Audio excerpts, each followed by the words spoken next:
Hi, welcome to Trading with TK, teaching you to turn ideas into money.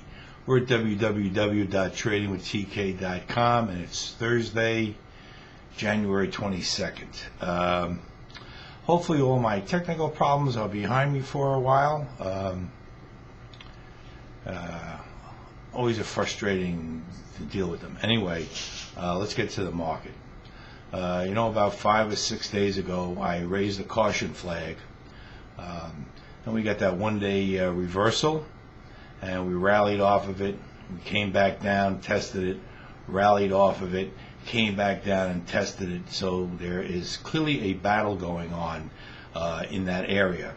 Now, I would be foolish not to say that I realize the fact that the market acts terrible. It's not that it doesn't rally off that area, it's just that it can't hold the rallies, and that's troublesome to me. And also we had one day that kind of closed below that what I'm considering a benchmark support area. Although, you know me, I always give these charts a little bit of wiggle room here and there. Now, I have not turned completely negative on the market. I'm still holding out the possibility that the market's going to dig in here and we're going to get something going on the upside. So I just can't turn bearish down here at these levels. So tonight's video, when we go to the major indexes, I'm going to show you exactly why I cannot get bearish down here. Even though the market is still bouncing around down here, trying to find a bottom where it can launch some sort of a sustained rally. So far, every rally we get just collapses, so to speak. So I will share with you the reason why I do not want to get too negative here. At some point, maybe, but not just yet. So let's go to the major indexes, particularly the Dow and the SPYs, and that picture will probably explain my reasoning here. So without further ado, let's go take a look at these charts. Okay, this is a daily bar chart of the Dow Jones averages, and let's do a little review. Okay, this is our key area right in here. Now you can see we closed one day below it, bounced back. This is our one-day reversal, a little bit of a follow-through, back down, test the lows, a rally, test the lows, and another rally. So we're bouncing around down in here, and the pattern itself does not look all that promising as of right now. But the reason why I'm still hanging on to the strong possibility, I believe, that the market is somewhere down here is groping for a bottom, and I just cannot start putting stocks out on the short side down here. Now I want to change this chart to a monthly chart. In other words, each bar is going to represent a month. Now, stay with me here, and here we have it. Now this is such a key area here.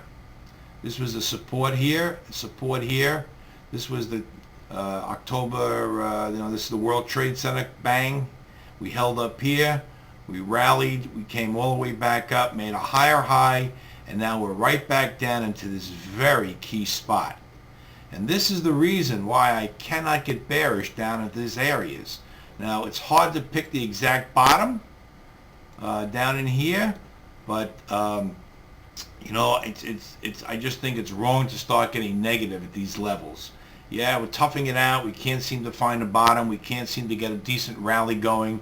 But I'm still a believer that this support area down here will hold for the long term, and somewhere along the line we're going to get a decent rally. And at some point, maybe in a year, or I don't know exactly when, but I think we're probably going to work our way back up to this old high eventually. But right now we're just trying to dig our way around, trying to find the bottom here. So if we draw a line underneath these two lows, and we have our dangling participle, and let's go back to a daily now. And this is where we're at in here. This is why I think we're getting these rallies back out of this area, because this whole area down here on a long-term scale basis is a big support area. And that's the reason why I'm, somewhat positive about the market. I certainly can't turn negative down at these levels. Not down here. I mean, I was negative here. I was negative over here. But I still believe that the market is still searching for its bottom, and I think it's somewhere above these lows here.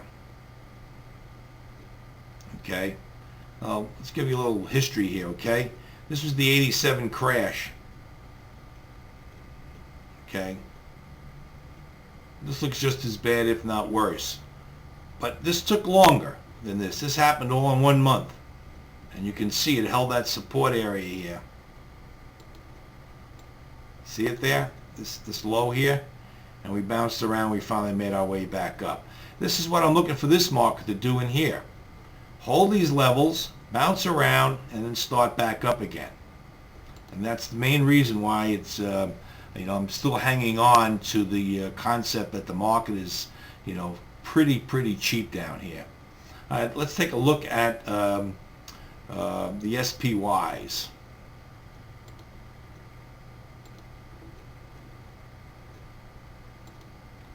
Okay, this is a daily of the SPY. Similar in look to the Dow. That's our key spot. We haven't penetrated it yet. We've got down there. We bounced off of it. Yes, this pattern does not look good at all. But once again, once we turn this into a monthly chart, you can see we're running into this 911 low area again. And I believe that this is a key, very strong key support area. I may prove to be wrong, but until this area gets broken significantly, I still believe that this is going to hold. And it's just a struggle here, trying to have the market dig in and find its bottom. So I hope that explains why I haven't gotten negative, even though the patterns keep failing and we can't keep any kind of sustained rally going. And I know probably if we weren't so close to the support area and we were higher up somewhere, I probably would be bearish. But because we're so close to that, what I consider a major support area, that it's just very difficult for me to get negative down at these levels. So that's my reasoning, and I hope that explains it, and that's my view. So until tomorrow, this is TK signing off.